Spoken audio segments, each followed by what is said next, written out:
안녕하십니까, 박사입니다. 트럼프 관세 충격이 타이완에서는 어마무시합니다. 타이완에서는 트럼프가 20%의 관수의 랑이 압방으로 고통스럽게 두들겨 팼다고 말합니다. 랑이 압방은 직역하면 늑대 이빨 몽둥이, 즉 못이 박힌 몽둥이란 의미입니다. 타이완 민심은 들끓고 있습니다. TSMC를 가져다 바치고도 20%의 관세를 맞는 우리가 노예냐고 격분하고 있습니다. 트럼프가 타이완에 부과한 20% 관세는 한국, 일본의 15%보다 높으며 인도네시아, 베트남, 스리랑카와 같은 수준입니다. 미국이 타이완에 매기는 관세는 3대 주력 상품이 포함됩니다. 방직, 가구, 자동차 부품이 괴멸적 타격을 입게 됐습니다. 수출품의 수익률이 10에서 20%인데 장사하지 말란 얘기입니다. 타이완의 중소기업들은 베트남이나 인도 같은 인건비가 저렴한 곳으로 더 빠져나가게 생겼습니다. 8월 중순에는 타이완산 반도체 제품에 대한 관세도 별도로 발표될 예정입니다. 미국은 20%의 관세도 32%에서 깎아줬다면서 대가도 있고 있습니다. 4천억 달러를 미국에 투자하라는 건데 이는 타이완의 4년치 세수에 해당하는 거액입니다. 트럼프의 이 같은 잔혹한 관세 발표가 있자 타이완 증시는 370포인트가 폭락해 1조 2천억 뉴 타이완 달러의 시가총액이 증발했습니다. 라이칭더 타이완 총통은 대국민 담화를 갖고 20% 관세는 일시적인 것이며 32%에서 20%로 내린 것에서 보듯 더 내릴 여지가 있다고 둘러댔습니다. 민진당은 민심을 달래기 위해 1인당 1만 뉴 타이완 달러, 한화 46만 5천 원의 민생 보조금을 배포하기로 했습니다. 빠르면 10월 31일까지 총통령으로 나눠주기로 했습니다. 그러나 타이완의 오피니언 리더들은 이게 보조금이 아니라 당연히 지급해야 할 세금 환급금이라고 말합니다. 차잉원 시절부터 매년 세금 초과 징수분이 5천여 원이 넘었다고 합니다. 타이완에서는 최근 민진당 정부가 국민 몰래 이스라엘 정착지에 의료시설을 지어주려다 무리를 빚기도 했습니다. 국제사회의 지탄을 받는 유대 정권의 퍼즐돈은 있으면서 한국, 싱가포르처럼 민생 보조금을 줄 형편이 안 되느냐는 비판이 일었습니다. 그런데 타이완의 정치는 아주 희한하게 돌아가고 있습니다. 7월 26일 국민당 입법위원 24명과 시장 1명 등 모두 25명에 대한 파면 투표가 대실패로 돌아갔습니다. 친중 성향의 국민당 의원을 파면해 여소야대를 뒤엎을 요량이었는데 되려 완패했습니다. 국민당을 친중 성향으로 낙인 찍으면서도 구체적으로 그들이 무슨 친중 행위를 했는지도 설명을 못했습니다. 그저 반중을 외치면서 양안 간 군사적 긴장만 높이는 민진당은 참패했습니다. 그런데 여론조사만 해봤어도 참패가 충분히 예상되는 상황인데 그대로 밀어붙인 게 특이합니다. 파면 투표는 8월 23일에도 또 있습니다. 7석이 달렸는데 그것도 벌써 7대 0으로 참패할 것이라는 전망이 압도적입니다. 현재 라이칭더에 대한 여론은 급전직하하고 있습니다. 라이칭더가 앞으로 남은 2년 임기 동안 잘할 것으로 보느냐는 질문에 대해서는 비관적으로 보는 여론이 63%에 달했습니다. 또 라이칭더의 연임을 원하지 않는다는 여론도 54.9%에 달했습니다. 파면 투표도 대실패로 돌아간 데다 계속되는 실정으로 그의 레임덕은 이미 시작됐습니다. 그런데 올 초 타이난 난쿤선 따이템프라는 도교 사원에서 본 국군 점괘가 새삼 영업한다고 해서 화제가 되고 있습니다. 도교 전통이 있는 타이완에서는 매년 1월 말이 되면 국군 융성을 빌면서 점괘를 뽑습니다. 점괘는 다음과 같습니다. 이총장수 이총산 쉐이즈 츠취 루요난 른타 가이초 정부고 시페이 정주 외단안 홍수가 2번 밀려드니 또 첩첩산중이더라. 누가 알았을까? 한 번 지나니 또 어려운 길인 것을. 마음대로 바꿔보려 하지만 결국 통과하지 못하더라. 시비가 오랫동안 이어져 편안함을 얻지 못한다고 해석됩니다. 마치 라이칭대의 정책 운명을 예언하기라도 한 것 같습니다. 대부분의 내용이 라이칭대가 무리하게 파면 투표를 벌였다가 대실패에 고생할 것을 말하고 있습니다. 그리고 맨 첫 줄도 절묘합니다. 타이완에서는 올해 2차례 결정적인 태풍으로 물바다가 됐습니다. 심지어는 점괘를 뽑았던 난쿤선 따이티엠프도 파일로우가 자빠지고 사찰 전체가 물에 잠겼습니다. 뿐만 아니라 자이, 핑동 등 여러 지역에서 태풍으로 태양광 패널이 초토화됐습니다. 내륙 저수지뿐 아니라 인근 바다에 설치한 해상 태양발전 패널도 폐허로 변했습니다. 민진당 정권이 탈원전을 한다고 저지른 짓입니다. 국군 점괘는 놀랄만치 신기했습니다. 왼쪽은 지붕에 물이 셀 정도로 비바람이 몰아쳤고 배를 저어가려 하니 강풍이 몰아치더라라는 점사입니다. 실제로 난쿤선 따이티엠프가 20일 정도 물에 잠겼고 타이완 여러 지역이 폭우와 강풍을 겪었습니다. 또 오른쪽 점사도 흥미롭습니다. 원중이 서쪽으로 정보를 나가니 10개 진법이 무너져 후퇴에 도망가더라라는 서술입니다. 이는 봉산 연의에 나오는 고사입니다. 상나라의 충신인 원중이 서쪽으로 정보를 나가는데 장즈야에게 연전연패했다는 스토리입니다.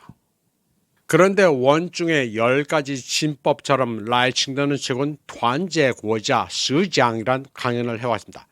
그는 강연에서 국민, 국토, 정부, 주권을 정의하고 타이완은 국가임을 강조했습니다. 또 중국은 타이완에 대한 영유권을 주장할 수 없다고도 했습니다. 그리고 타이완 주민은 오스트라네시아계라 중국과 아무런 관련이 없다고 말했습니다. 라이칭더는 국가, 단결, 헌법, 국방, 외교, 양관계, 민주주의, 평화, 번영, 균형 잡힌 타이완에 대해 강연했습니다. 그는 2,300만 명 타이완 국민은 타이완, 펑우, 진먼, 마주에 사는 사람으로 정의된다면서 중화인민공화국과는 별개라고 말했습니다. 그는 중국의 위협은 타이완만의 문제가 아니라 국제적인 관심사라고 말했습니다. 그러면서 중국인민해방군에 용감하게 맞서야 한다고 강조했습니다. 중국이 들으면 펄쩍 뛸 소리만 골라서 했습니다. 타이완 조야에서는 라이칭대에게 너 돌았냐고 난립니다. 그런데 트럼프로서도 곤란한 강연입니다. 트럼프는 이러한 라이칭대 독립 움직임을 제지하려 하고 있습니다. 중남미를 순방하기 위해 미국 뉴욕을 경유하려던 라이칭대를 차단한 것은 중국의 눈치를 보기 때문입니다. 이런 관점은 그레이엄 앨리슨의 7월 29일자 Foreign Policy 기고문에도 잘 나타나 있습니다. 그레이엄 앨리슨은 투키디디스의 함정으로 유명한 하버드 케네디 스쿨 교수입니다. 투키디디스의 함정은 기존 패권국과 굴기하는 패권국 후보가 있을 때 필연적으로 전쟁이 날 수 있다는 이론입니다. 그는 포런 팔러시에 이것이 미중 우정의 시작인가, 모든 징후가 다가오는 트럼프 시진핑 정상회담에서 돌파구가 있을 것을 가리키는 이유라는 글을 썼습니다. 그는 스톡홀름에서 있었던 스콧 베센트 미국 재무장관과 허리펑 중국 부총리 간의 이틀간의 회담은 미국과 중국이 혼란스러운 무역 전쟁의 휴전을 안정화하기 위한 노력의 핵심이 될 것이라고 말했습니다. 그리고 더욱 중요한 것은 이 회담이 11월 초 이전에 열릴 것으로 예상되는 도널드 트럼프 미국 대통령과 시진핑 중국 국가주석 간의 생산적인 정상회담의 전조가 될 것이라는 점이라고 했습니다. 또 올해는 미중 갈등이 주요 뉴스로 다뤄졌지만 스톡홀름 회담으로 트럼프 대통령과 시진핑 주석이 세계에서 가장 강력한 두 나라 사이에 훨씬 더 건설적인 관계를 구축할 수 있는 토대를 마련할 것이라는 믿음이 생겼다고 했습니다.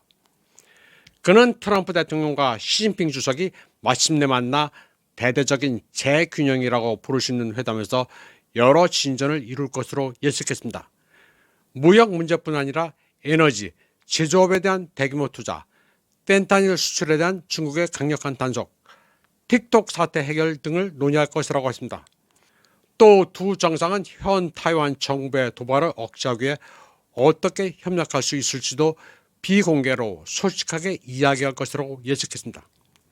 그는 또 트럼프는 분석가들이 보는 것과는 달리 중국에 대해 강경한 입장을 취하지 않는다고 설명했습니다. 작년 대선 캠페인 기간 중 81%의 미국인이 중국에 대해 부정적인 시각을 가지고 있을 때 트럼프는 베이징에 대해 긍정적인 발언을 반복했다고 했습니다. 트럼프는 중국을 사랑한다고 했으며 시진핑 주석을 매우 존경한다고 말했습니다. 시진핑은 훌륭한 사람이며 중국이 잘 되기를 바란다는 말도 했습니다. 트럼프는 2026년 11월 중간선거에서 공화당의 승리를 위해서는 강력한 미국 경제가 필수적이라고 생각합니다. 그리고 중국과의 생산적인 관계가 미국 경제의 호황을 위한 필수 조건이라고 생각합니다. 트럼프는 4월 중국에 145% 관세를 부과하겠다고 발표했고 중국은 이에 125% 관세로 대응해 미국 경제를 뒤흔들었지만 결국 중국과 잘 지내기로 했다는 것입니다. 트럼프 행정부가 희토류를 받는 대신 엔비디아가 중국에 첨단 반도체를 판매할 수 있도록 허가했다는 점을 들었습니다. 그는 트럼프와 그의 팀은 미국과 중국 경제가 상호 의존적이고 공급망이 얽혀서 그의 임기 동안 이를 해소하는 것은 불가능할 것이라는 결론을 내렸다고 했습니다. 그들은 대부분의 품목에서 독립적 공급망을 구축하기 위해서는 10년 이상 걸린다는 것을 알고 있다고 앨리스는 말했습니다. 따라서 트럼프 대통령이 중국과의 분리 또는 미중 무역을 교란함으로써 상당한 위험을 해소하겠다는 주장은 대부분 허황된 수사일 뿐이라고 말했습니다.